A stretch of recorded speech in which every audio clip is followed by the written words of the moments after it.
This is a presentation regarding Theseus Paradox, presented by Clay, Robin, and Umberto.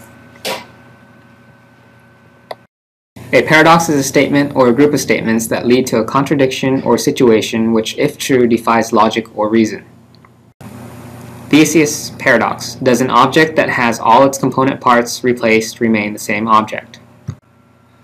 There are a few variations of the paradox. Starting with ancient philosophy, the paradox is most notably recorded by Plutarch in the Life of Theseus from the late 1st century.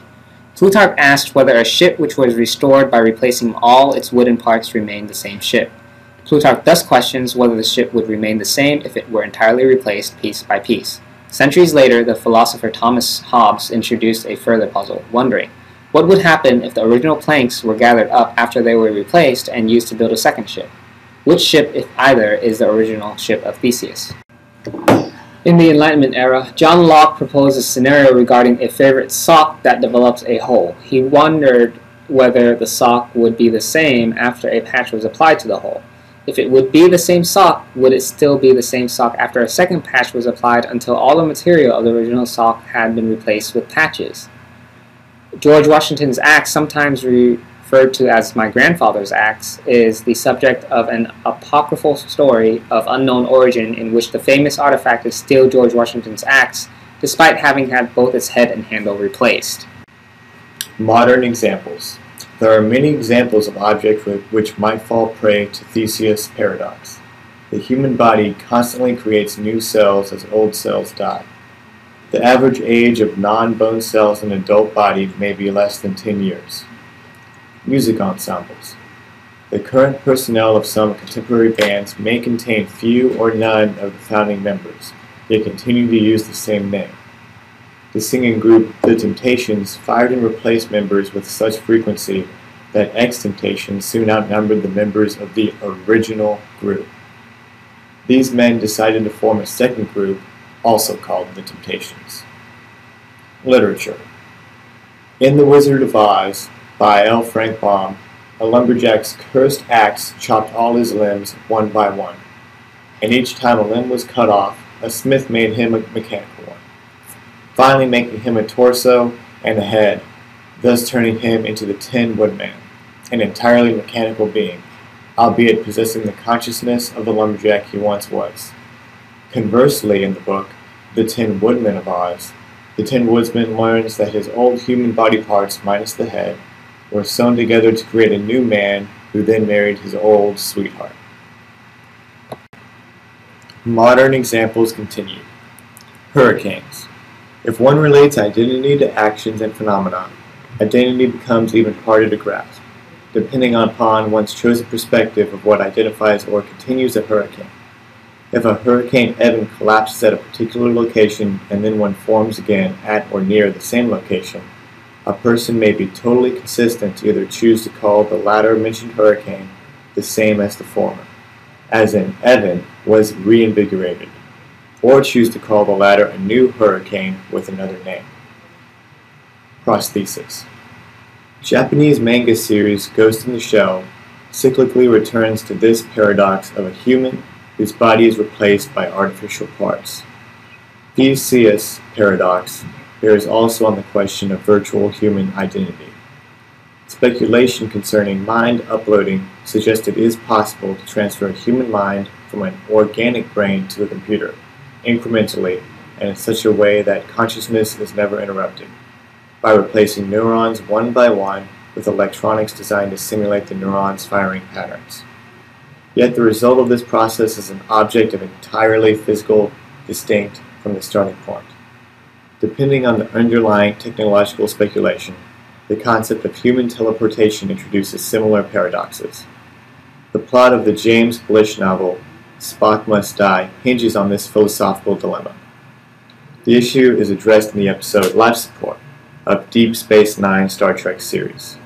In the episode, the complete replacement of the human brain is considered the destruction of the individual. Meanwhile, in our world, contemporary users of prosthesis have a tendency to suffer from complications from phantom limb syndrome. Proposed resolutions. The Greek philosopher Heraclitus attempted to solve the paradox by introducing the idea of a river where water replenishes it.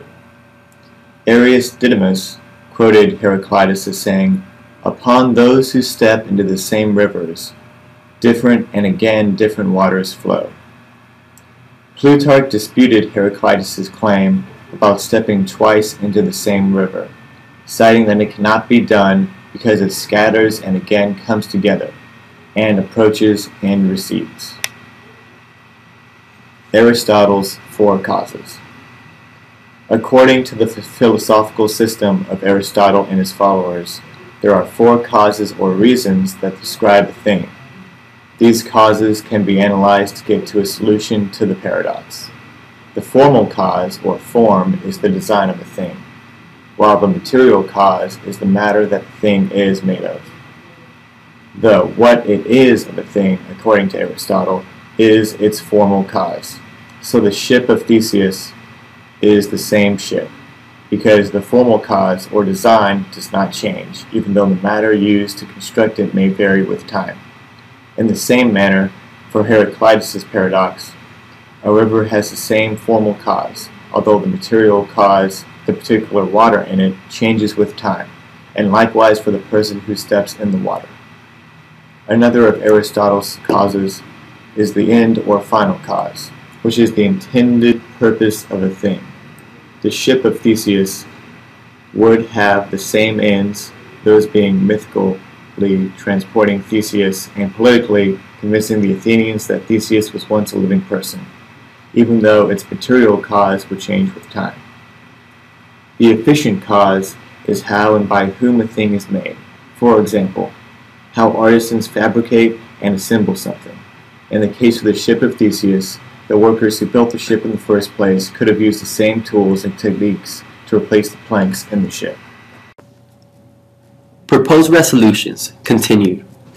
One common argument found in the philosophical literature is that in the case of Heraclitus' river, one is tripped up by two different definitions of the same.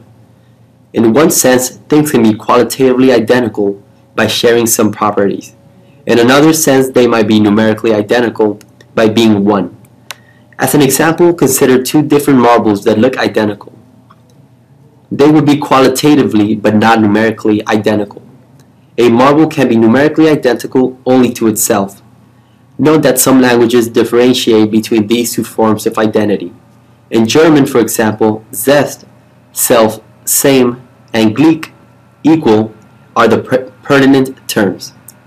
At least in formal speech, the formal refers to numerical identity, the same numerical marble, and the latter to qualitative identity, the same qualitative marble.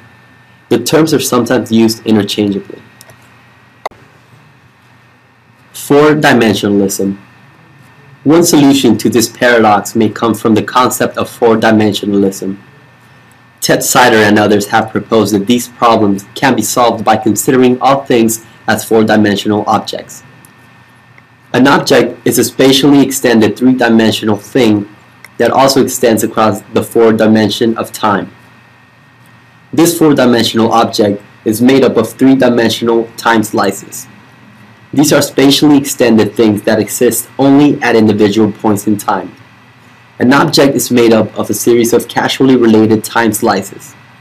All time slices are numerically identical to themselves. And the whole aggregate of time slices, namely the four-dimensional object, is also numerically identical with itself.